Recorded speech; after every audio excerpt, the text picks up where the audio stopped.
Good morning, welcome back to my channel. তো অনেক অনেক অনেক মাস পর আবার একটি ব্লগ নিয়ে চলে এসেছি। তো গলার অবস্থা প্রচণ্ড খারাপ, সর্দি লেগেছে খুব। তাও ভাবলাম অনেক মাস হয়ে গেছে, একটা ভিডিও একটা ব্লগ এখনও দিইনি আমি, তো কেননা ব্লগ দেয়াই যাক। তো আজকে হলো মহাশিবরাত্রি, তো ভাবলাম কেননা শিবরাত্রির একটা ছোট্ট একটা ব্লগ বানিয়ে নিই, কেননা অনেক মাস হয়ে গেছে কোনো ব্লগ আপলোড করা হয় না। তো ভাবলাম শিবরাত্রির দিনই একটা ব্লগ আপলোড করে দিই। তো সেই দিন সকালে স্নান টান সব সেরে একটি নতুন শাড়ি পরেছিলাম। এটা আমার মার শাড়ি, খুব সুন্দর একটি লাল রঙের অর্গানজা শাড়ি। এই শাড়িটার দিকে আমার অনেক দিন থেকে নজর ছিল যে আমি পরবো, বাট কোনো অকেশনই পাচ্ছিলাম না যে পরবো। ফালতু রিলসের জন্য পরে শাড়িটা নষ্ট করতে আমি চাচ্ছিলাম না, তাই ভাবছিলাম যে শিবরাত্রিতে পরবো। ফাইনালি তো পরা হয়ে গেল। শাড়িটা খুব সুন্দর, খুব কমফোর্টেবল, খুব লাইট ওয়েট।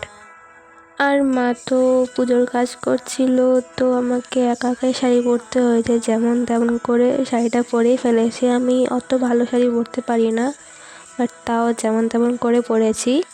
তো পুজো দেওয়ার জন্য আমাদের সোসাইটির মধ্যে, আমি যে সোসাইটিতে থাকি সেই সোসাইটির নিচেই শিব মন্দির আছে একটি, তো আমি সেখানেই পুজোটা দিব। আর বাড়িতে ছোট্ট মোট্ট করে একটা শিব ঠাকুর আছে আমার, তো বাড়িতেই ছোট্ট করে একটু পূজা দিয়ে দিব, আর কিছুই না।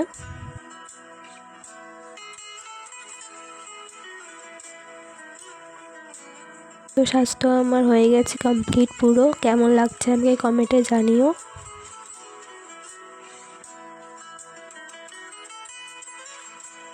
তো এখন নিচে চলে যাচ্ছিলাম সোসাইটির নিচে পুজো দেওয়ার জন্য। দেখতে পাচ্ছ থালা ঠালা সব রেডি করে নিয়েছি।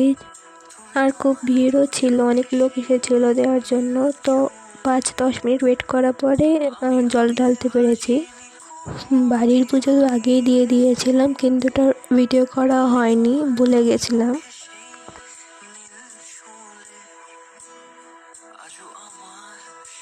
তো মন্দিরের বাইরেই কয়টা বাচ্চা বসেছিল, যারা যারা আসছিল পুজো দেওয়ার জন্য তাদেরকে সবাইকে টিকা লাগাচ্ছিল, যেরকম পেছনে দেখতে পাচ্ছ।